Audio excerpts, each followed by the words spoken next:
kami itu adalah suatu hal yang lebih maju, karena hakim atas permintaan kita untuk ditabungkan selah untuk diperintahkan, akan tetapi jadi oleh majelis.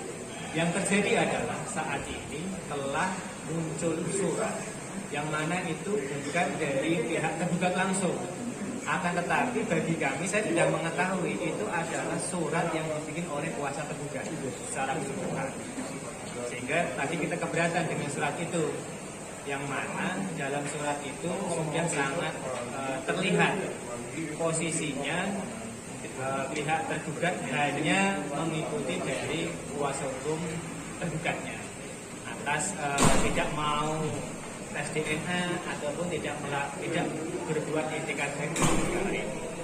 Atas hal tersebut kami selaku kuasa hukum tergugat keberatan bagi apa yang secara tersiar tertulis dalam surat tersebut, karena terbukti nyatanya bahwa itu adalah ditandatangani oleh kuasa hukum tergugat, bukan tergugat sendiri. Sehingga kita ada rasa curiga nih. Terus langkah hakim apa atas hal tersebut? Karena sifatnya untuk pembuktian dalam perkara klien kami ini tidak lain hanyalah tes DNA. Akan tetapi oleh pihak kuasa hukum tergugat selalu mengungkapkan fakta bahwa tidak ada hubungan asmara ataupun tidak ada hubungan intim. Bagaimana kita membuktikan itu? Karena kan sifatnya private kan. Nggak mungkin bagi kita untuk menyampaikan sesuatu hal yang vulgar dan nggak ada rencana untuk perkara ini sampai muncul.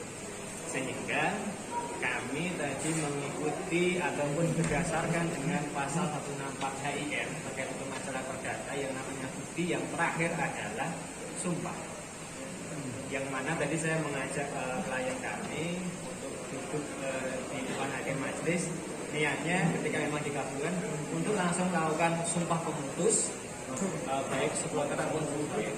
Akan tetapi yang terjadi oleh hakim itu tidak diberikan, sama sekali tidak diberikan, karena dia beranggapan bahwa ada sudah cukup bukti. Akan tetapi dalam perkara ini kami masih sangat minim dan kurang, karena yang kita mintakan adalah pertanggungjawaban ayat biologis. Sehingga kalau hanya sebatas alat bukti yang kita sampaikan di awal itu belum sampai mengena, belum sampai ada bahwa si tergugat ini adalah biologis. Ini bisa memisah hanyalah tes DNA itu. Akan tetapi oleh hakim tidak diberikan, sehingga kita mengambil sikap untuk WO dari persidangan karena nggak ada jalan lain. Sehingga kami masih ada rasa mengganjal dan tidak puas dengan persidangan dengan mengambil sikap itu. Sehingga dengan persidangan ini nanti apapun putusannya kita akan melakukan upaya hukum yang lain. Yang jelas untuk setelah putusan apapun hasilnya, ketika memang kita tidak sesuai, kita bisa melakukan upaya hukum tadi. Di lain itu kita juga sudah ada pidananya juga yang sampai kontrak persidangan juga. Intinya ketika memang tergugat ini tidak mau melakukan tes DNA ataupun hanya sebatas menyatakan bahwa dirinya tidak ada hubungan sesuatu, kenapa harus takut? Karena dalam beban pembuktian yang mana tadi saya sampaikan dalam persidangan itu proporsional. Kita mendalilkan adanya perbuatan melawan hukum terkait dengan adanya anak yang lahir. Nah, akan tetapi tergugat sampai sekarang tidak ada tangkisan ataupun bantahan adanya mengakui anak tersebut. Sehingga ini bagi kami ini ada apa aslinya dalam saudara R ini sendiri. Tanggapan dari Bapak ini gimana? Ya sama mungkin sama seperti kuasa hukum ya. Saya pikir ada sesuatu. Pada saat kita minta sumpah memutus, hakim bilang kan apabila itu bisa dikabulkan kalau tidak ada bukti, itu ya bang ya. Kurang apa bukti? Satu-satunya bukti di kasus ini adalah DNA. Itu satu-satunya petunjuk. Kalau diminta tidak ada bukti hubungan intim, seperti kuasa hukum saya bilang, itu kan sesuatu yang private, sesuatu yang tidak perlu tidak kita record gitu kan. Jadi saya pikir ada ketidakadilan. Kami dan saya dan kuasa hukum saya mungkin akan melakukan banding ya. Kita kecewa. Seharusnya kan bisa berimbang ya. Akhirnya kita diberikan kesempatan. Satu sisi lagi yang dilihat bahwa secara in person saja si tergugat Reski Aditya dari awal sampai dengan titik ini tidak pernah menampakkan batang hidungnya. Kemana? Sibuk syuting, sehingga tidak ada atensi di sini. Sedangkan di dalam persidangan itu kan dilihat juga ya, itikat baik, sopan santun. Saya sering baca kan di koran-koran, dihukum sekian karena dinilai baik, karena dinilai sopan. Buat saya sopan santun dan itikat baik terdatang. Datang saja sudah merupakan itikat yang baik. Mau benar mau salah, tapi kehadiran itu kan jadi satu nilai. Di sini saya nggak lihat nilai itu di Reski. Korban dengan Wokor sendiri bahwa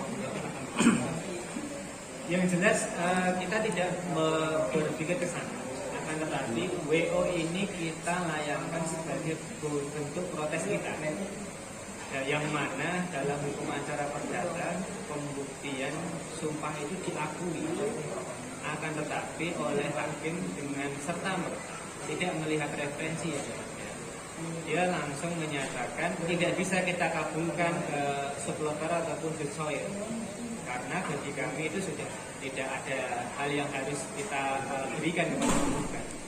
Atas kekecewaan tersebut kita WO di persidangan. Jadi untuk sidang selanjutnya tinggal nunggu, terserah dari hakim akan memutuskan seperti apa, karena kita sudah berprinsip bahwa dalam persidangan ini ada sesuatu hal yang tidak beres menurut kami, sehingga ini adalah sebuah wajah hukum yang sangat menyedihkan, karena yang namanya putusan ataupun peradilan khususnya terkait dengan anak itu negara harus hadir, akan tetapi negara lewat tangan kanannya pengadilan tidak bisa mengakomodir kami, termasuk menyampaikan dari awal jauh sebelum pembuktian ini selesai, yakni keinginan kita untuk memerintahkan petugas tes DNA. Karena di dalam lembaga peradilan lain kemarin saya juga lihat di Semarang pun PN Semarang mengabulkan untuk melakukan tes DNA. Akan tetapi nggak tahu ini kenapa di pengadilan ini dengan perkara klien kami ini hal itu tidak dilakukan. Jadi setelah memberikan saran, itu pun saran yang jawabannya ditulis oleh kuasa hukum yang bukan dia pribadi sendiri, sehingga pasti media pasti lebih tahu lah kenapa ini ada apa kan, pihak tergugat ataupun dari pihak pengadilan sendiri. Kami tidak berani menyatakan itu, mohon maaf, di luar kapasitas atau kepentingan kami. Yang jelas biar kami, ya mungkin biar media dan masyarakat umum menilai atas permasalahan dari pengadilan kami, akan tetapi oleh pengadilan tidak diberikan asas prioritas ataupun keadilan secara bersama. Pak Willy sendiri kan memperjuangkan hak semua ini sampai bolak-balik ke persidangan. Cuman melihat keluarganya tergugat kok kayaknya ada air tentang dari Pak Willy gimana? Ada air itu nggak masalah, gitu kan, menjaga kebutuhan rumah tangga itu wajib, apapun masalah. Jadi saya juga support juga mereka beradem air. Cuman tolong tunjukkan etikat baik pada kasus ini. Tidaknya datang dong ke pengadilan.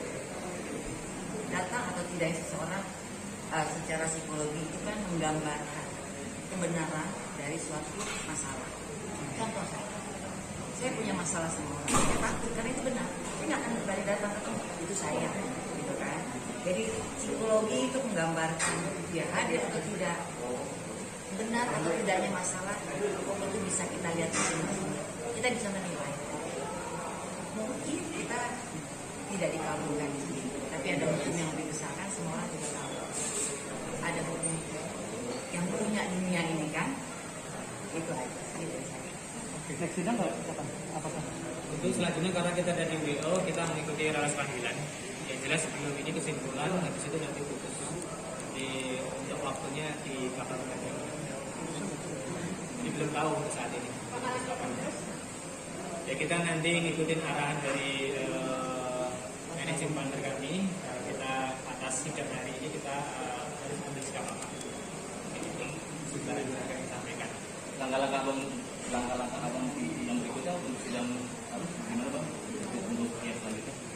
Yang selanjutnya kami menunggu relas pemberitahuan apakah kita diberikan hak untuk menyatakan kesimpulan atas semua sidang dari awal sampai akhir, atau oleh majelis tidak ada kesimpulan karena sifatnya sebenarnya tidak wajib bagi para pihak, sehingga dapat diputuskan itu nanti tinggal menunggu relawan kita dari pengadilan Tangerang ini.